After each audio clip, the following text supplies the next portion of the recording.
Boa noite, meninas. Hoje é dia 10 de dezembro e nós vamos terminar o capítulo 12, que hoje tem os exercícios, os testes para a gente conversar sobre eles. Então, bom, vou começar aqui lendo e a gente vai discutindo. Esse capítulo, essa lista de exercício, ela tem pouco código, mas tem bastante conceito. Então a gente vai relembrar aí os nossos últimos encontros. Foram dois, né? Esse capítulo bem curtinho, mas tem bastante coisa interessante pra gente dar uma olhadinha. Então, o primeiro exercício, ele fala assim, né? Disse que as constantes de enumeração são autotipadas. O que isso significa? Então, alguém aí tem algum chute aí? O que significa? O que é? O que não é? Mesmo que se não viu a gravação ou não esteve presente nos outros encontros, pode chutar aí, se quiser falar alguma coisa. Tá bom. Então, uma coisa.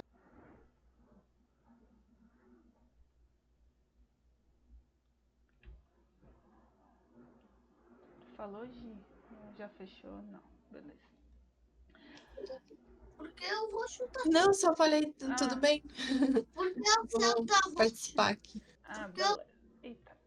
Eu fiz um resuminho aqui, né? Então, assim, não vamos ver as outras aqui. Mas, quando a gente está falando da enumeração, cada constante, ela acaba sendo uma instância daquilo que a gente colocou, né?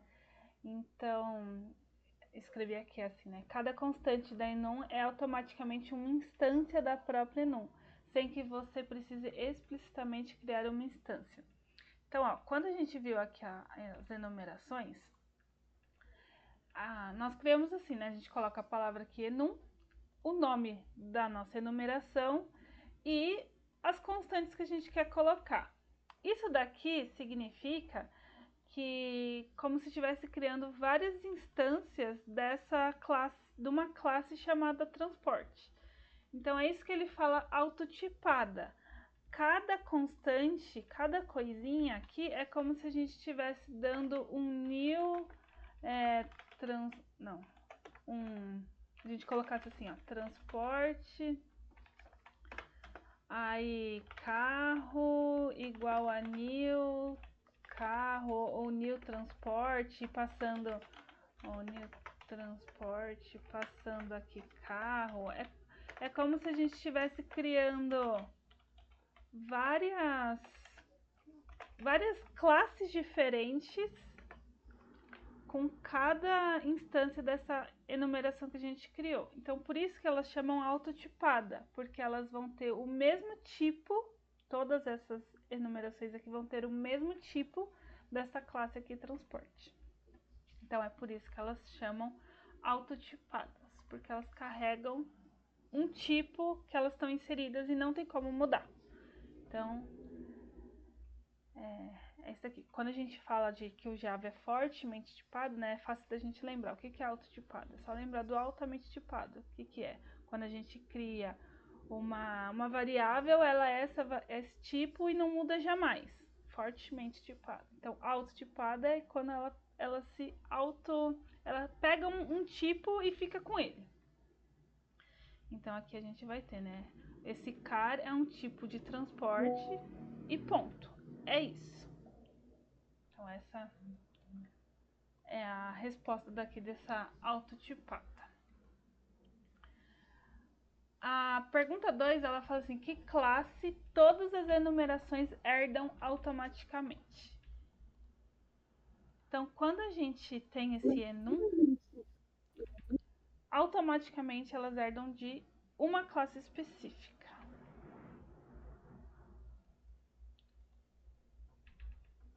Que é a java.lang.enum. Então, essa daqui também é assim, algo que não precisa decorar, mas tá aqui. Acho que nem dá pra entrar. Eu quase falei outra coisa, mas é mais óbvio, não tem, né? O que é que veio à sua mente? Não, eu ia chutar outra coisa. O objetivo Nem também pode sei o ser, que né? que é. Pois é, não tem, é no mesmo, né? É um tipo diferente. É, verdade. Não tem outro. Aí ele vai ter um específico aqui, uma classe específica. Aí aqui, ó, nosso primeiro exercício com código, né? Dada a enumeração a seguir, escreva um programa que use values para exibir uma lista das constantes e seus valores ordinais. Então ele dá um enum aqui de tools, de ferramentas, né? Com um monte de coisa aqui que eu não me lembro. Harm é o martelo e o resto eu não lembro. Mas ele está falando para a gente criar um programa que use o values. Só para a gente lembrar, esse values, quando a gente coloca um enum, ou esse, por exemplo, tools.values, a gente está pegando toda a lista que está dentro do nosso enum e é como se a gente pegasse e o Java transformasse num array para trazer para nós. Então, ele vai pegar tudo que está dentro desse enum, todas as constantes, e trazer para nós como um array. Então, eu fiz aqui o código para a gente dar uma olhada. Cadê ele? Ué, eu acho que eu mudei o nome e eu não mudei. Mas é o 3. Esse aqui. Deve ser esse? Ih, não lembro. Ah, tá aqui. Tá aqui.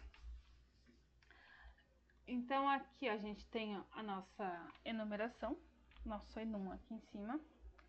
E temos a classe, esse main, que tem um for, simples, né? O tools, que é a nossa enumeração, que a gente trabalha com a enumeração como se fosse uma classe mesmo, então a gente pode fazer isso daqui, né? Que é colocar o nome dela. O D, que é só uma variável. Os dois pontos aqui que vai passar por todas as instâncias ou todos os indexes aqui do nosso array. Então ele aqui traz um array. E ele vai printar, vai colocar assim o D, que esse D, o que ele vai fazer? Ele vai mostrar o texto que está aqui, a nossa instância, e dar o número ordinal. Que quando a gente tem uma enumeração, vou até colocar aqui em debug, nós temos o index, que lembrando lá de arrays, do arrays, sempre começa com 0. Então, esse daqui ó, vai ser o 0, esse é o 1, esse é o 2, esse é o 3. Olha só. A gente tem aqui, ó, deixa eu ver, o D. O ordinal é o nome do index do array, né? Isso, exatamente. Ó.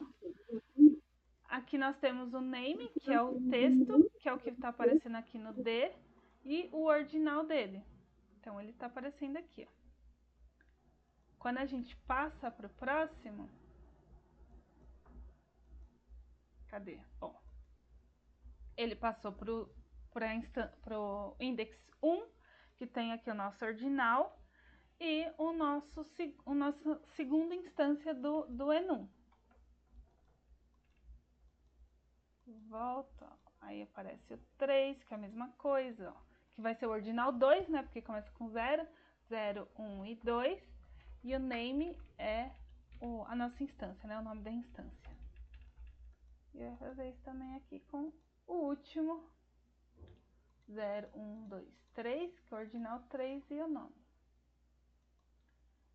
E ele vai printar o nome da instância, né? O que é o enum, a instância do enum, e o número ordinal, que é a posição, o index nesse array que ele monta quando a gente coloca esse ponto values. Então, o values ele traz isso, toda a lista das instâncias da nossa enumeração.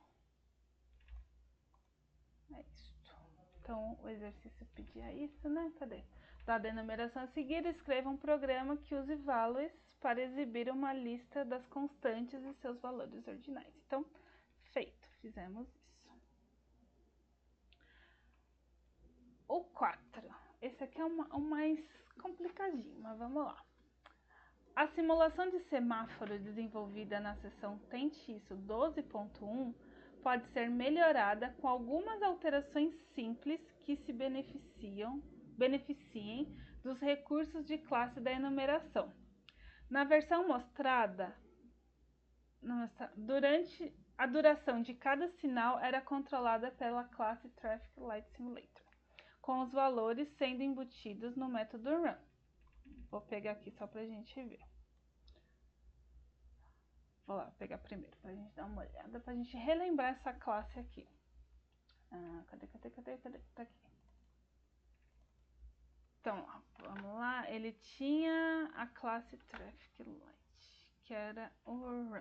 Então, ó, aqui no Run, a gente tem as classes e o tempo que vai dormir, né? Que vai esperar cada cor do semáforo. Esse exercício aqui, para quem não viu, foi feito na penúltima, nosso penúltimo encontro, que conversamos sobre ele. E ele é igual um semáforo da rua.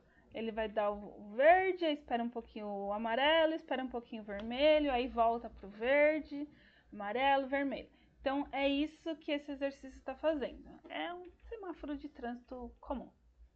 E aí ele estava mostrando, estava colocando, né, setando esse tempo de cada cor aqui no método run. Então é isso aqui. Vamos continuar lendo aqui. Altere isso para que a duração de cada sinal seja armazenada pelas constantes da enumeração Traffic Light Color. Para fazê-lo, você terá que adicionar um construtor, uma variável de instância privada e um método getDelay. Após fazer essas alterações, que melhorias você observou? Por conta própria, consegue pensar em mais melhorias? Dica: tente usar valores ordinais para alterar as cores dos sinais em vez de usar a instrução switch. Então vamos ver aqui o que foi alterado. Então ele pede para pegar, vou voltar aqui. Nosso primeiro exemplo, a gente tinha um enum somente com as cores, então as instâncias de cores. E aí o exercício agora está pedindo para pegarmos e transformar esse enum com construtor e com um atributo e com um método de get. Tá aqui. Então, transformando, deixa eu dar uma organizada aqui na bagunça. Então, ó, nós temos aqui um novo enum, que temos as mesmas cores, mas agora as cores elas vão receber números na sua instância, que vão ser os segundos, né? Esse milissegundos, acho, deixa eu ver o que é. Segundos. Que vai receber os segundos que cada cor tem que esperar. Então, cada cor vai esperar um determinado tempo. Então, aqui, criamos o construtor das nossas instâncias. Aí, aqui é criado o atributo privado. Aqui o construtor, né? Porque a hora que vai começar, né? Que vai instanciar essa enumeração, cada instância vai começar com o seu determinado número. Então, aqui é como se fosse dando um new, né? E o delay, o D. Então, aqui a gente está pegando uma mesma estrutura para como se fosse 3 classes diferentes. É como aqui a gente tivesse uma classe red, uma classe green e uma classe yellow. São 3 classes, mas uma mesma estrutura, porque as 3 vão ter o mesmo número aqui. Não o mesmo número em si, né? Mas eles vão ter o mesmo atributo. E aqui a gente tem um método do delay, do get, que só vai retornar o tempo que foi colocado aqui no nosso construtor.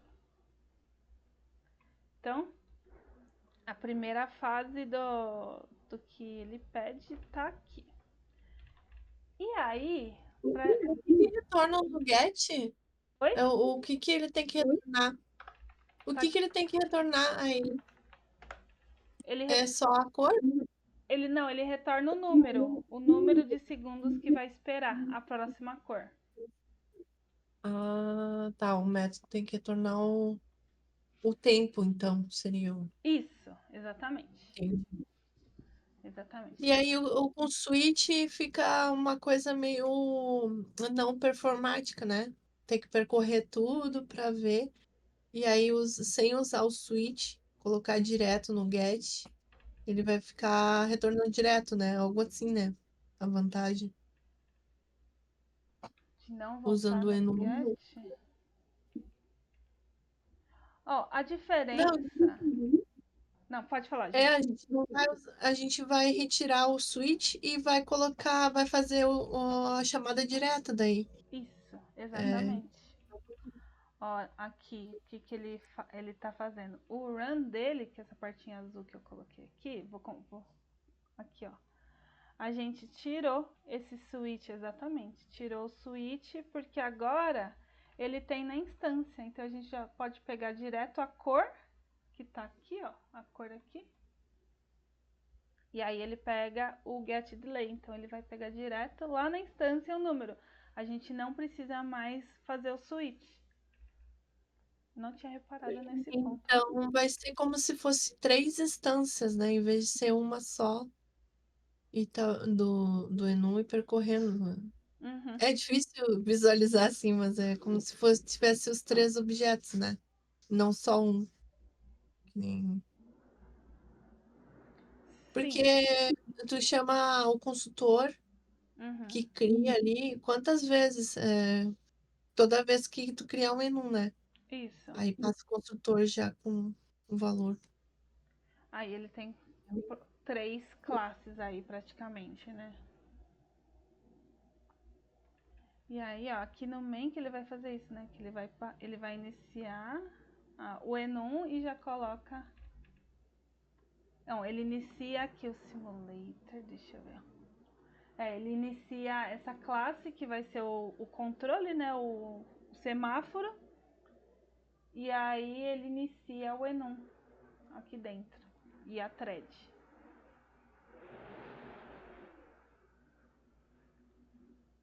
É isso. Isso aí. E aí só que na hora de trocar a cor que a gente vai colocar o switch exatamente com os nomes, né? Que isso daqui não tem jeito, porque a gente precisa saber qual cor mudar. Que é por isso que ele fica. Mas esse pedacinho muda muito, né? Que de vez a gente ter 2 switches, a gente vai ter um só e aqui a gente nem precisa dar o switch.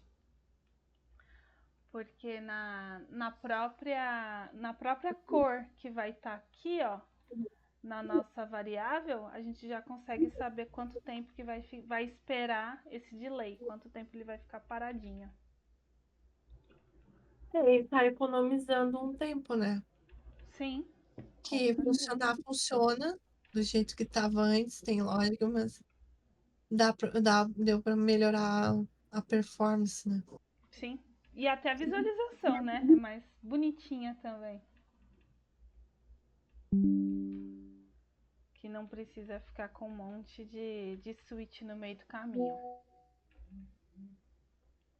Coloquei aqui para rodar o exemplo só para a gente ver ele funcionando. Então é aquilo, né? Ele vai pro verde, aí espera um pouquinho, que é o tempo aqui no run, e vai trocando as cores.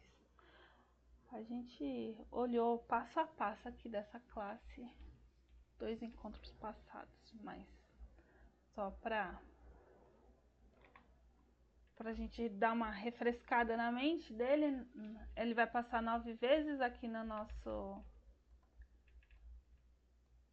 semáforo, que é o for que a gente colocou aqui, e vai printando a cor. E ele espera até a próxima vez que ele vai trocar de cor. E a sequência das cores ele está sendo controlada aqui pela nossa thread. Por uma thread tá aqui que ele coloca aqui para dormir e muda a cor e notifica a thread que ela Ai, pode pena que continuar. não dá para imprimir coloridinho, né? Ia ser muito bom. Ah, Quer dizer, dá, né? Porque ele dá. imprime outras cores, né? Que a gente vê no terminal. Mas Ah, assim, sim. controlando programaticamente, eu acho que não. Olha, nunca, É, nunca pensei nisso, hein? porque muda as cores ali, né? Quando a gente tá logando, Uhum, daria pra botar cada cor um RGB imprimindo terminal, mas ia ficar legalzinho, com porque é um certeza. semáforo, né? Quando imprimir yellow, red, green. E pensando assim, deve dar, porque Deve. só não sabemos como. Não sei nem se tem uma biblioteca do Java que faz isso. Tem uma coisa que vou ver depois. Pode, vou chutar aqui, Curiosidade, né? hein? Vou dar uma chutada. Talvez seja pelas annotations, né? Pode ser. Não Eu sei não também. faço ideia. Também não sei. Eu tô dando um chute do tamanho do mundo. Também não tenho ideia, mas olha, ideia é boa. É uma boa coisa para dar uma pesquisada sobre isso. Bom, mas é isso, né? E, bom, esse exercício aqui que eu falei, né? Ele aqui vale a pena dar uma olhada com detalhes, porque tem muita coisa de thread, tem o wait, tem o sleep, tem um monte de coisa nela. E que é praticamente você fazer um debug na cabeça, né? Desse tipo de classe, porque não tem como fazer com a thread. Então, ela é bem interessante de dar uma olhada. Bom, mas é isso. O run ficou mais bonitinho, ficou menor, ficou muito mais simples, até para manutenção alguma coisa, né? É super mais enxuto do que fazer com switch. Essa é uma das melhorias. Mais alguma coisa que vocês veem de melhoria nessa troca aqui do construtor? Ah, sim, olhando assim. Olha, não, acho que não dá. Talvez essa parte da thread aí daria pra separar, né? Não melhorar, não sei se ficaria aí dentro. Mas acho que é assim mesmo. Fazer uma thread simples, né? Sim, é uma thread simples, é. Mas não. Ele tá sincronizado, ele tá avisando, né, quando muda a cor, para não bloquear, que nem ele fez. Mas que engraçado, né? Querendo ou não tá usando um paralelismo, né, ali. Sim. Ele vai ficar com três instâncias de enu, Uhum. mudando as cores, e ele tem as três threads, o mais, não sei quantas tem ali, mas a cada cor ele vai gerar uma thread, isso seria. É? Não Não sei sei. dizer. É, tem três. Porque a cor, ela tá dentro da classe que tem a thread. Eu acho que não, porque no fim o enum aqui ele vira um atributo, né? Eu acho que a gente não tem três Hum, threads. Acho que tem uma thread tá. que está trabalhando com as três instâncias, como se fosse três classes diferentes. Ah, então tá. Não, eu é confundido. Mas Mas é que ele dá um new aqui toda vez que. Ah, ele dá só uma vez. aqui, não, aqui é o construtor, né? Uma vez só. Ele chama só uma vez o consultor, né? Aham. Então a Thread tá criando aí isso só tá chamando uma vez no consultor. Mas é isso. É, eu fiquei em dúvida nessa parte só. Se daria como melhorar. Mas top. Teria que dar uma olhada mesmo. Porque aqui, apesar de dois construtores, ele só tá chamando um, né? Que é o que passa o parâmetro. Que é esse daqui. E ele já dá o start da new. É, não tem como separar mais coisa, eu acho que Acho que não também. o exercício é mais simples, né? Não, não é simples. Esse não. Eu achei bem Não, complexo. digo assim, uma classe só, tipo assim, Ah, só para sim. testar um menu, Sim. né? Se fosse uma coisa mais rebuscada, para dividir mais as responsabilidades. Mas eu sempre fico questionando essa parte da thread só, né? De criar thread, memória e essa parte ali o que eu achei meio para dar uma olhada, mas deve ser isso, questão de performance. Acredito também. Eu também não manjo muito. É, Não manjo muito de trem. eu também não. De thread, acho que eu só preciso estudar mais também. É uma coisa que a gente acaba usando pouco, né? Eu acho, assim, não é, não sei, pelo menos assim, no meu contexto, a gente até usa, mas não é sempre. Tem um ou outro método que tem thread, mas acho que sei lá. Chutaria talvez 1% do nosso código tem thread. Não é muito usual. Mas tem, isso eu sei.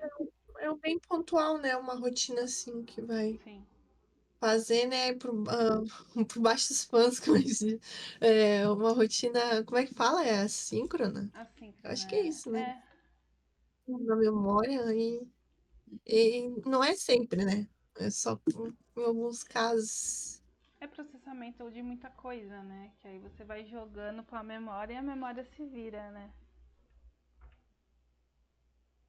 Mas é isso. Bom, acho que vamos passando, né?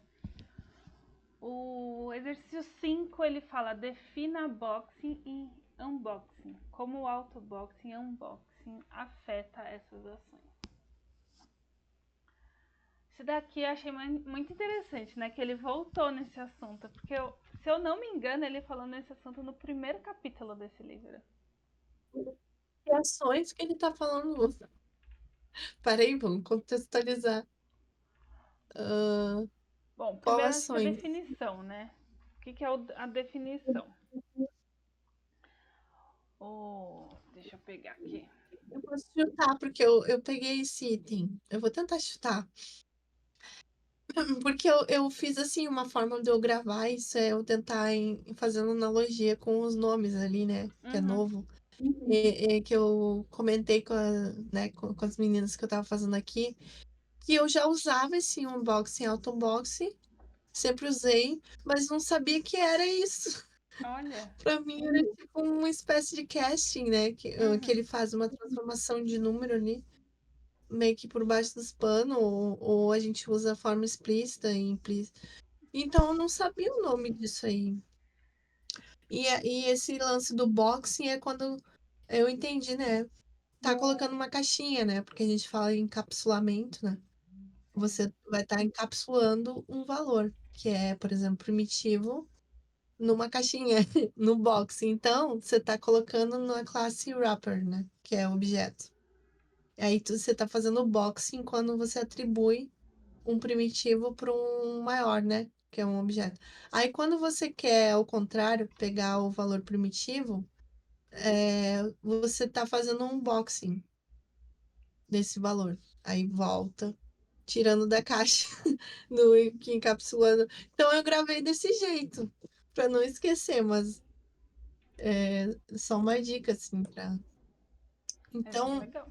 essa questão, eu acho que nem ele falou no livro, tem que ver a questão de performance também, porque ficar variando, né, fazendo unboxing, unboxing toda hora, depende do contexto. Então, ele fala muito bem para a gente usar o máximo que puder os primitivos, né? Porque nem sempre a gente precisa ter o objeto mesmo. Aí ficar fazendo essa conversão aí deve gastar bastante memória, né? Também acho. Eu nunca tinha pensado sobre. Acho que esse termo eu não lembrava. Não sei se eu já estudei há trocentos anos atrás e eu não lembrava. Mas. Mas eu achei bem legal, assim, a gente pensar nisso, realmente, né? O porquê usar um objeto e não o tipo primitivo, né? Como você falou, né? Assim, fazer esse processo Mas todo o é. objeto, se ele tem um range maior, né? Por Sim. exemplo, o int não vai fazer muito ali para integer, faz diferença. Aí, não, eu preciso mesmo. Uhum. Mas tem casos que não precisa aumentar, o primitivo serve. E você só colocaria num objeto se você vai usar, por exemplo, num DTO mesmo, né? Numa Mas nem lista, né? às vezes até dá. Ou uma lista, ou, por exemplo, eu não sei se agora eu tô em dúvida de afirmar, mas tem coisas sim no JSON, por exemplo, o request de alguma Hum, coisa que no contrato. esteja o objeto, sabe? E aí tu tem é obrigado a usar, né? Uma Sim, classe integer ou big décimo. Caso contrário, daria pra gente trabalhar com double primitivo, né? sim. E aí ocupa menos espaço. E às vezes eu não me dou conta e tô sempre criando objeto.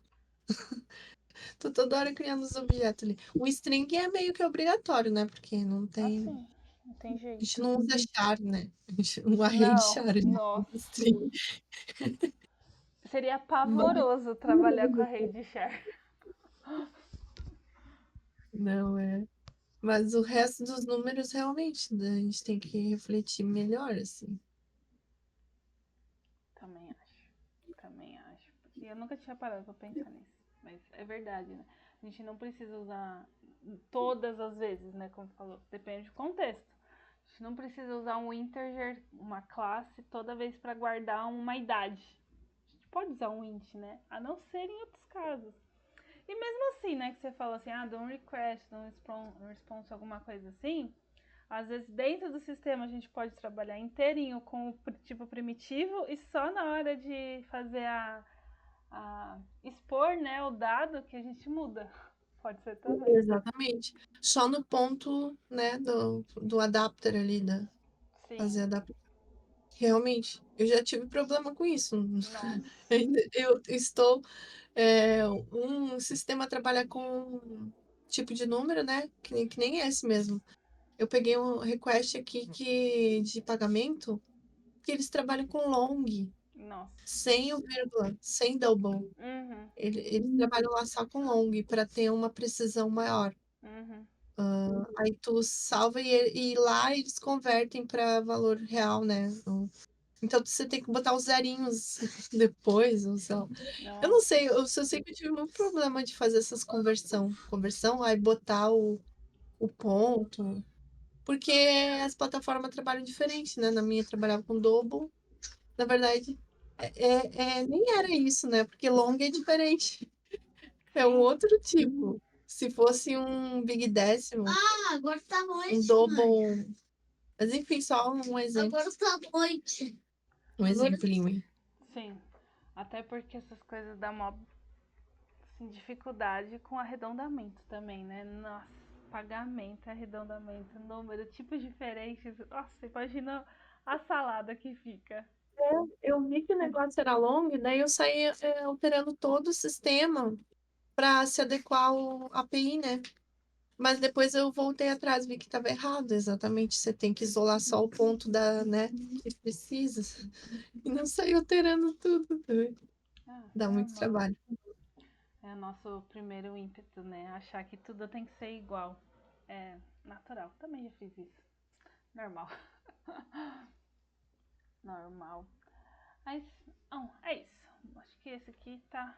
E como afeta? Ah, é pensar, né? No performance, pensar no porquê que tá usando, pensar se é necessário, se não é, afeta isso. A gente sabendo a definição, o que é, a gente pensa também no que a gente vai fazer e a maneira com que a gente vai fazer no nosso código.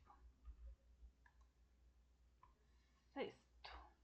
Altere o fragmento a seguir para que use o autoboxing. Então ele tem aqui o short, que é a classe, o val, new short, 1, 2, 3. Então ele está pedindo para usar o autoboxing. O auto é quando a gente tira esse new. Então, de vez a gente dar um new, a gente está fazendo com que o sistema faça sozinho. Faz um igual, né? Isso. Bota o match direto ali. É. Por isso que eu achei que era um tipo de cache, entendeu? Meio que invisível. Mas eu acho que a gente pode entender que sim. Esse box de É, autoboxing ele é um tipo de cache lá dentro, né? A gente nem vê. faz uma mágica.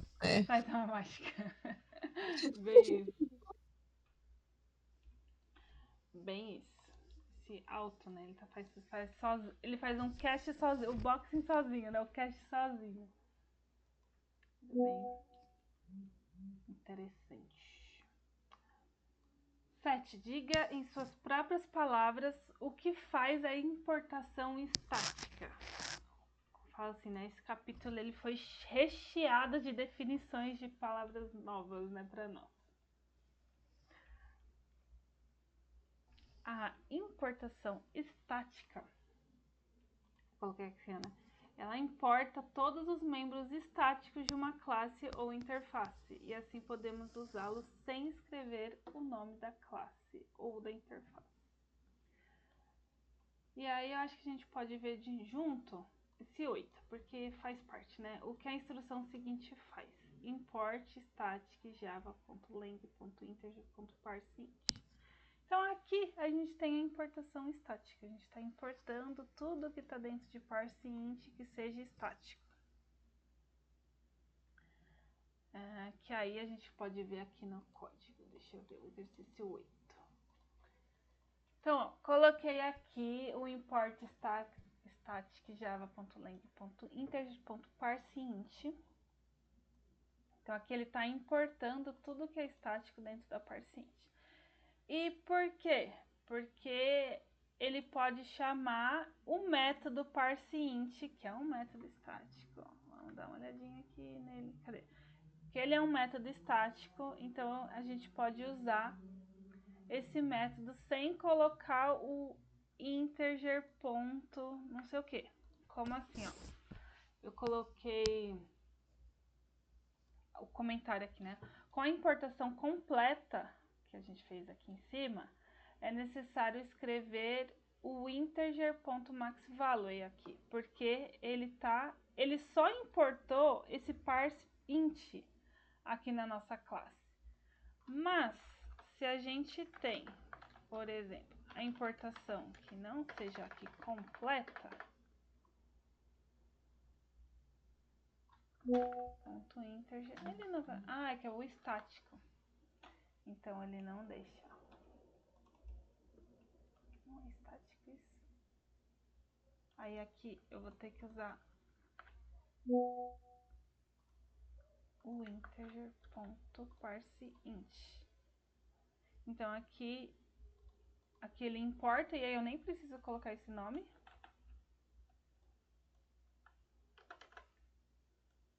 Porque ele já tem importado aqui. E aqui, como ele tá tudo importado, eu tenho que colocar esse integer que é da mesma classe, ó.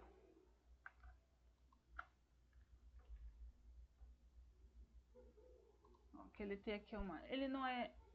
Ele é estático, por que não tá vindo? Porque faltou isso aqui. Ó, quando eu coloco o asterisco aqui, aí eu não preciso pôr. Não. Uhum.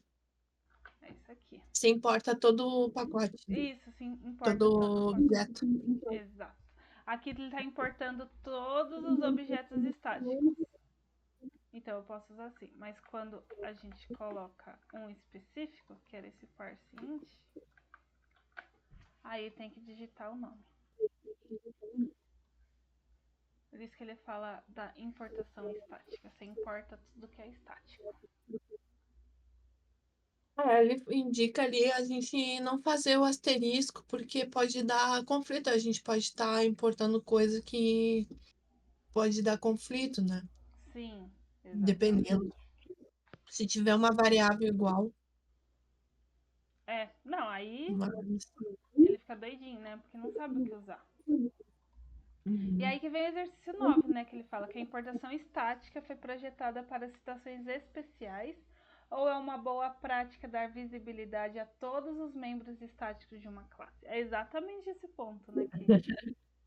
Que a Gisele acabou de falar. De que não, é casos especiais. Porque se eu tiver o mesmo maxValue em duas classes diferentes, eu importei tudo das duas classes, ele não vai saber qual que vai ser usado. Então, não, é casos especiais. E não faz sentido fazer um encapsulamento também, né? Não. Que a gente faz para acesso, para não ter. Aí se tu importa tudo, vai estar importando tudo. E aí? Pois é. Vai estar dando acesso a tudo ali. Exatamente. Bem que, assim, já... Pra ele importar, ok, ele vai estar público, ele vai ser estático, mas mesmo assim, né, é aquela coisa, assim, Porque ele fala, ó, dar visibilidade a muitos membros estáticos levará a colisões de espaço, de nome e desestruturará o código. Realmente, porque ele não vai conseguir Nossa, achar. é grave. É grave, é. É bom Não importar faz só que vai usar. sentido, assim, a gente querer, né, usar a Prevent, aqueles negócios para proteger, né, que a gente viu vários dados, e depois importar tudo num negócio estático. Pois é, pois Vai é. fazendo pontualmente, né? Isso. Importa só o que vai usar e, ó, melhor. Pra evitar problemas que vai dar maior dor de cabeça depois, né? Você fica aí. A boa prática é não importar tudo. 10, tá acabando já. Uma anotação é sintaticamente baseada em uma. Isso aqui eu tive que pesquisar e olhar a resposta. Sim, peraí, Também não. vamos sintaticamente. Ah, no arroba, né? Isso, a anotação é aquele arroba que a gente coloca. O arroba É, variety. é baseada em uma. ah, não sei. Tem uma anotação lá que a gente, quando cria annotation, mas eu não lembro, arroba target, não sei, não sei se tem a ver com isso. Tô viajando o que que é sintaticamente. Ele fala que é sintaticamente baseada em uma interface. Aí eu fui Hum, caçar, né? O porquê. Porque eu falei, o livro só trouxe assim, é interface. Eu falei assim, tá, e por quê? Aí a gente vai pesquisar, né? faz sentido, né? Aí eu pesquisando, né? Eu anotei aqui. Uma anotação é uma construção que você usa para adicionar metadados ao código. Ela é definida com o símbolo arroba, que foi isso que a gente já viu, né? Antes do seu nome, como um override ou depreciated. Ou anotações personalizadas, que a nossa tá aqui ainda, né? Que você pode criar. Ao definir uma anotação, você usa uma sintaxe semelhante à de uma interface. Então, quando ele fala sintaticamente, é isso, né? Ele é semelhante a uma interface. Ah, bom. É isso que ele tá Entendi. falando, né? Por quê? Internamente, as anotações são representadas como interfaces especiais no bytecode. Uma anotação é tratada como interface que automaticamente estende de java.lang.annotation annotation. Então, assim, elas são. A hora que a gente vai fazer a anotação, que tem um exemplo aqui, que é o exemplo 11 aqui, vamos dar uma olhadinha nele. A gente está usando, ó, como se fosse uma interface. É aqui, ó, uma interface com marcador. Ah, eu tinha esquecido, é o arroba interface que bota no nome da, da annotation, né? Isso aí. Por isso que Muito sintaticamente parecido. ela é uma interface. Nunca usei isso daqui. De verdade. O que é uma anotação marcadora? Lembra aí, Gi? Já foi sábado, já esqueceu. O quê? O que é uma anotação marcadora? Hum, Eu não lembrava disso aqui, não. ai, meu Deus. Eu acho que você que deu essa aí, eu não peguei. Fui eu, não. Marcador. Não? Não. Ou eu vi e não me lembro. É, Bem normal. a gente não grava tudo normal, né? Uma anotação marcadora é aquela que não recebe argumentos. Ela é usada Hum. apenas para marcar ou identificar alguma característica no código. Que é essa daqui, né, que a gente acabou de abrir. Aqui ela é só uma marcadora. Ela só marca alguma coisa. Ela não recebe parâmetro nenhum. Ah, É, tá. é É, diferente. pegadinha, sim. Pegadinha, é verdade. Aham. É que nem a override. Não, É, mas ela tem implementação. Ou é só marcadora, a eu acho que ela é override. só marcadora. É. Tá, entendi. Porque Aquelas que ela não tem, quando né? tem parâmetro, não é marcadora. Quando tem Isso, aqui. Quando não tem, é. Entendi. isso aí. A marcadora não tem argumentos. É só marca. Uhum. Ela só informa algo. Essa daqui. A override depreciated não tem, né? Argumento. Então ela é só marcadora. Ela só marca lá e boa. E a nossa última, uma anotação só pode ser aplicada a métodos. Isso é verdadeiro ou falso? Ih, ah, falso. Porque tem. Eu acho que eu já vi. Mas no Java, Javão mesmo, eu acho que só em método. Eu já vi anotação, mas com usando framework em atributos, por exemplo, em classe. No Java também dá pra usar. Em É? método, eu coloquei aqui, ó. Deixa eu Eu ver. não me lembro de nenhuma para usar em atributo, por exemplo. Aqui eu coloquei algumas, ó. Aqui tem em classe, que a gente coloca depreciate na classe. E até interessante, né? Porque esse depreciate, quando a gente coloca, ele aparece risquinho aqui no meio. Então, quando a gente está programando, sempre quando a gente vê esse risquinho, é porque está depreciada o método ou a classe. Então, esse daqui é fácil da gente visualizar, né? Enquanto a gente está programando. A gente pode colocar também em métodos o arroba, né?